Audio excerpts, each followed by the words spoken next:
In the darkened halls of Babylon, where gods and mortals collide, a restless Alexander the Great faces a new enemy, one that no sword can conquer. As his empire stands on the brink of immortality, whispers from the shadows speak of his downfall.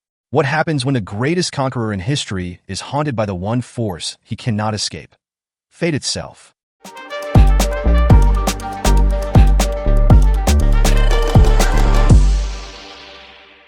The night sky over the ancient city of Babylon was velvet black, pinpricked by stars. In the grand palace, torches flickered against the walls as a shadow slipped through the halls, swift and silent.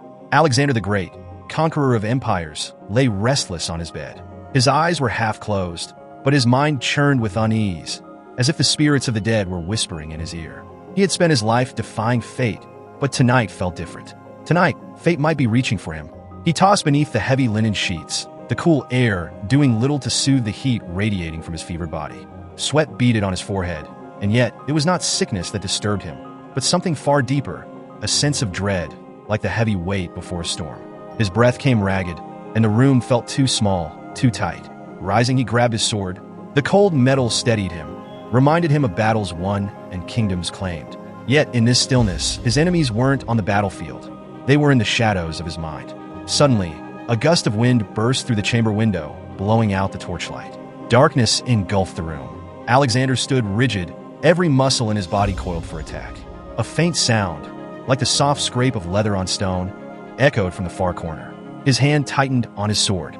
"Who's there?" Alexander's voice cut through the black silence, as sharp as the blade in his hand. No answer came, only a cold chill creeping up his spine. His instincts, honed from years of warfare, screamed at him. Danger was near.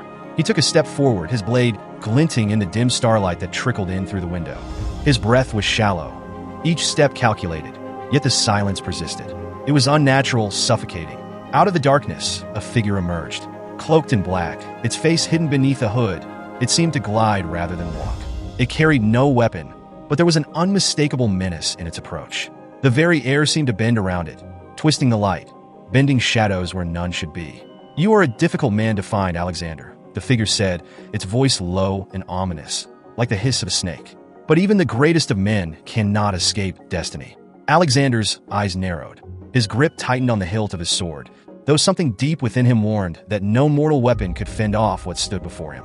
He'd faced countless enemies, Persians, Indians, even his own men. But this was something different. His heart pounded in his chest, but he kept his voice steady. "Destiny is mine to shape," he replied, stepping forward, his jaw set in defiance. "I've carved my empire from the bones of those who dared to challenge me. Who are you to speak of fate?" The figure's laughter was soft, but unsettling. It echoed in the chamber, bouncing off the stone walls, as if the very air itself mocked him. "You believe you've conquered the world, but there are forces far older and more powerful than any empire. I am but a messenger, sent to remind you that even the mighty fall."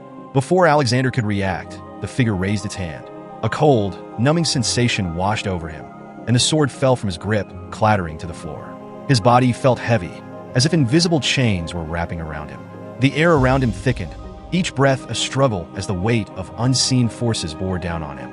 He tried to fight it, tried to will his muscles into motion, but his limbs remained frozen. What are you?" Alexander gasped, his legs buckling beneath him.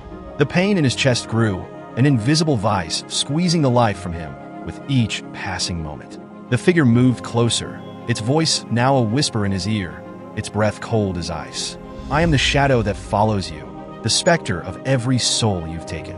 I am the curse of your ambition, Alexander. The gods have watched you grow too bold, too hungry." Suddenly, images flooded his mind, battles, cities burning, the faces of the dead staring back at him. His victories, his glory now felt like ashes. He had thought himself a god among men, but now, confronted with this figure, he felt fear for the first time in years. It wasn't the fear of battle or death. It was the fear of insignificance, of being nothing more than a fleeting ember in the endless night.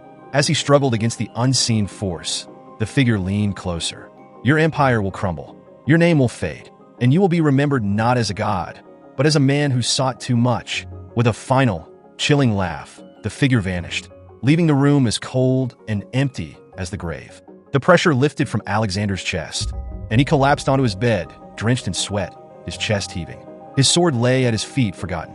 The shadows of his empire stretched long and dark, and for the first time, he realized that even the greatest of men could not outrun death. But the worst of it hadn't yet come. In the days that followed, the strange vision haunted him, creeping into his waking moments and seizing him in his dreams. His mind, sharp and strategic, became clouded. His thoughts, once filled with grand plans of conquest and unity, now spun in chaotic circles. The gods had never frightened him before. He had spent his life defying them, shaping the world with his own hands.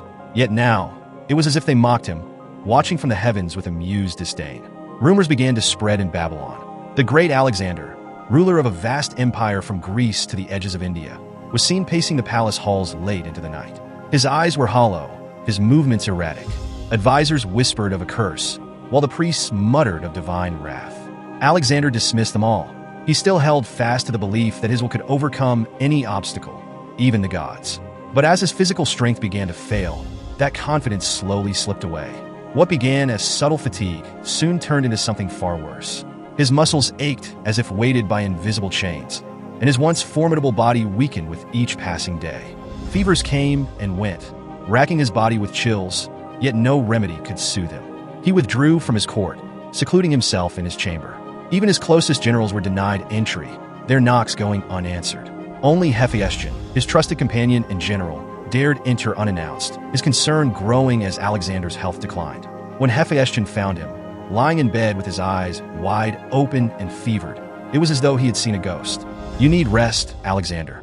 Let the physicians tend to you," Hephaestion urged, his voice firm but laced with worry. "The empire can wait. You've built it to last." Alexander's voice was weak, barely more than a whisper. "I've seen something, Hephaestion, something beyond death." His words were disjointed, as if spoken through a veil of delirium. "A shadow came to me, said my empire would crumble, that I would be forgotten." Hephaestion knelt beside him, gripping his friend's hand. "You've defied every obstacle in your path. This is no different. It's the fever speaking, not the gods. Rest, and you'll see." But Alexander's eyes told a different story. They were filled with a fear that Hephaestion had never seen before. Not in the man who had stood unwavering before the armies of Darius, or who had charged headlong in a battle at the Hydaspes River. This was a different Alexander, an Alexander who had glimpsed the end and could not turn away. "I don't fear death," Alexander murmured, his voice growing weaker. "But the gods, they're watching. They don't like what I've become." For days, his condition worsened. The fever burned higher, his body trembling uncontrollably. He could no longer rise from his bed, his limbs too frail, his once iron grip now as soft as clay. His mind, too, had begun to drift, slipping in and out of consciousness as if he were walking a thin line between the world of the living and the realm of the dead. In the city, whispers turned to panic. The army, the people, even his most trusted generals began to fear what would happen if Alexander did not recover. An empire built on the will of one man could fall just as quickly as it had risen. Power plays began to simmer beneath the surface as ambitious men eyed the throne, but none dared make a move. Not while Alexander still drew breath. On the 11th day of his illness, as the sun sank below the horizon and darkness fell once more over Babylon, Alexander opened his eyes. For the first time in days, they were clear, focused. He looked around the room, taking in the flickering torchlight, the anxious faces of his companions, the stillness of the night. "I've seen it," he whispered, his voice barely audible. "The end. The empire. It will break apart. The gods have decreed it." Hephaestion, standing by his side, leaned in closer. "Alexander, don't speak like this. We'll find a way. We've always found a way." But Alexander shook his head, a faint smile on his lips. "Not this time, my friend. Some things even I cannot conquer." As the night wore on, Alexander's breathing grew shallow, and the light in his eyes dimmed.